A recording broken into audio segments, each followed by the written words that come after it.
welcome to episode 2 of my Lazy Summer Vlogmas. It is Saturday, the 11th of December, and we've just had such a really lovely day so far. We decided we would get up and about quite early. We are old now, we're in our 40s, so we don't sleep in anymore.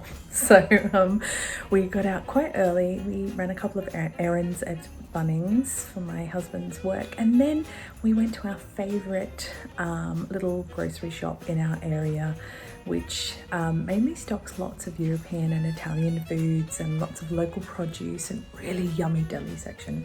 So we dashed over there to get our usuals, and they had some really lovely kind of Christmassy treats there.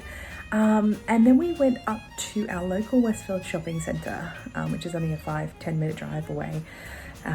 And we did our grocery shopping, but we also just spent the following couple of hours just wandering around the shops, kind of just enjoying the Christmas atmosphere and being around lots of people, which is, you know, the first time we've been able to do that together in a long time, probably since, oh God, I can't even remember. So it was really nice, and there were lots of decorations everywhere, and yeah, so I did some filming. I will share that with you in a minute. So, but now it's about 4 o'clock in the afternoon, because by the time we got home we were so hungry and tired, we just kind of ate and crashed on the sofa and watched some travel videos. And now, only now, I am getting round to doing some sewing. So that's what I'm going to go do now.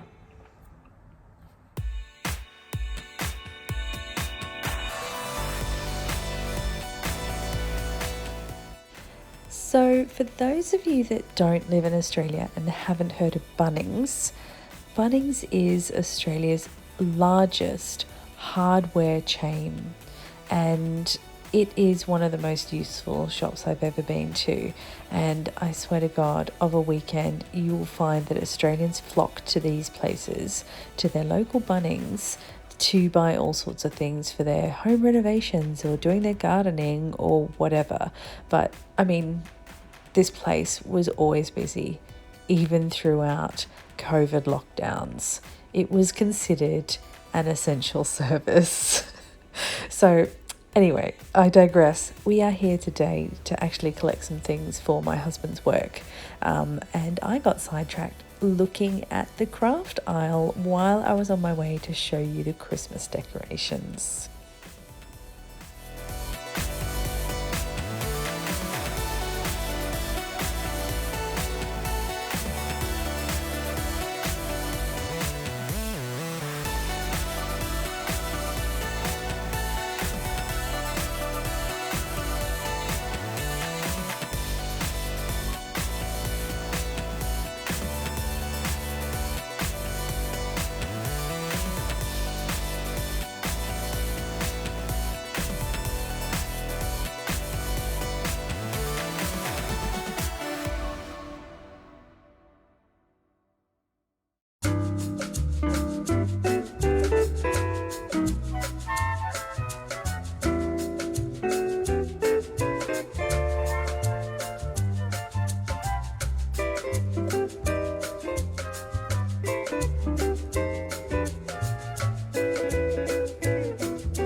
Look, it's Santa in a lilo with a cocktail. Dad. It is your dad. I do quite like the parrots. Okay, and the cocktail. That reminds me of Mauritius.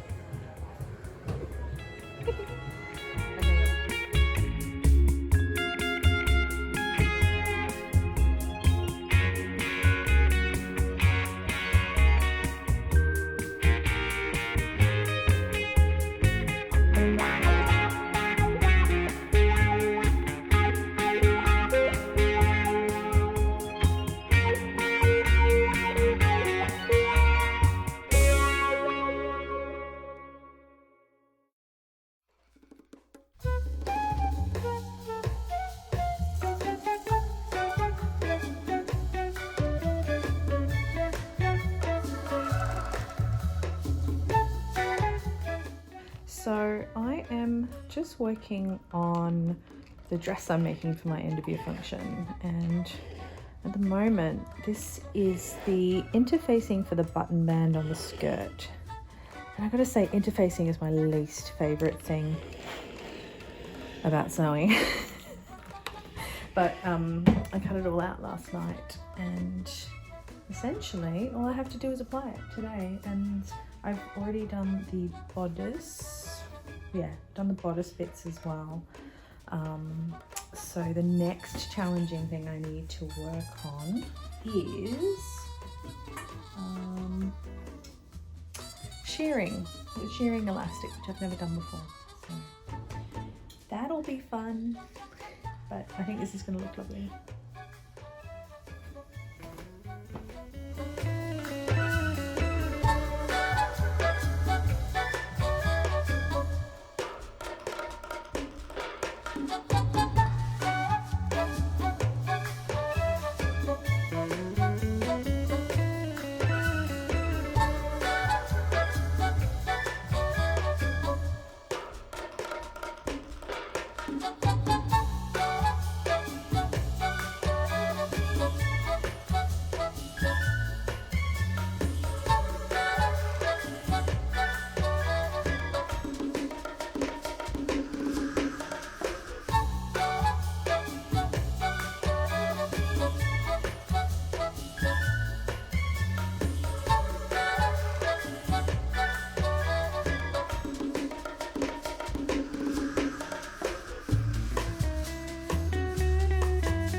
Good morning! It is Sunday and I have been wanting to make a festive drink in the run up to Christmas, so I found this recipe online for Julmust, a Swedish festive soda. So I'm going to attempt to make my own version.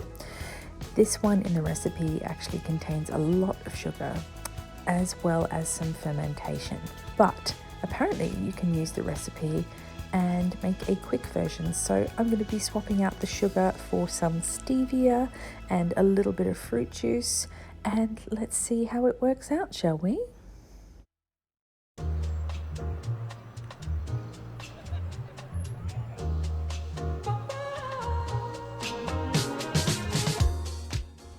Now, I'll be the first to admit that I am not great at following a recipe. I usually like to fiddle around with it a bit, and most of what I do is an experiment. So I am actually playing with the recipe here today. I've put all of the spices and the dried fruit from the recipe in the pot as directed, but I did have some fruit lying around, and so I thought I'd add that to the mix as well. Now, because I'm not actually adding sugar, I'm using stevia instead, I thought that the sweetness from the fruit would add a really nice rounded mouthfeel to the Julmust rather than the stevia taste, which is not everyone's cup of tea. So we will have to see how this turns out. But either way, I will be drinking it for sure. But main person I need to convince is my husband.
While the Julmust is simmering on the stove, I have a lot more sewing I need to do to finish this dress.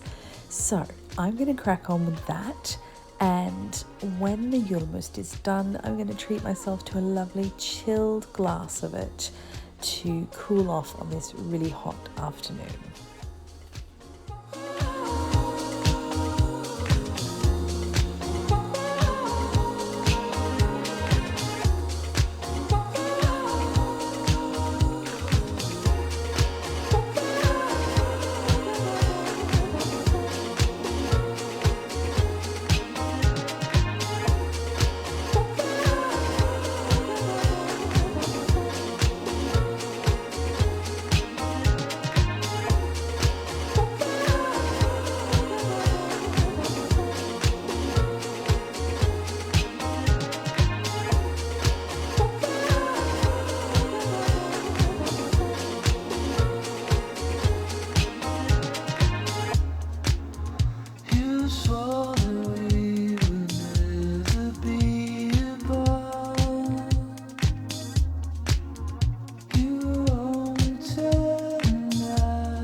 And it's done. I've bottled it up in some lovely glass bottles that we had, and I have stashed it in the fridge, but I'm actually mixing it a little bit like a cordial. So it's 1/3 Julmust and 2/3 sparkling water with some ice, and it is so refreshing.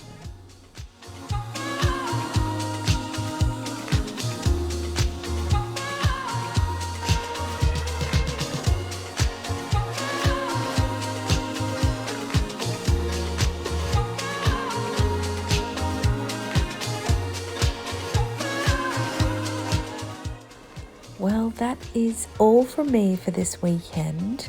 Thank you so much for joining me, and I hope you had a lovely weekend as well. See you soon.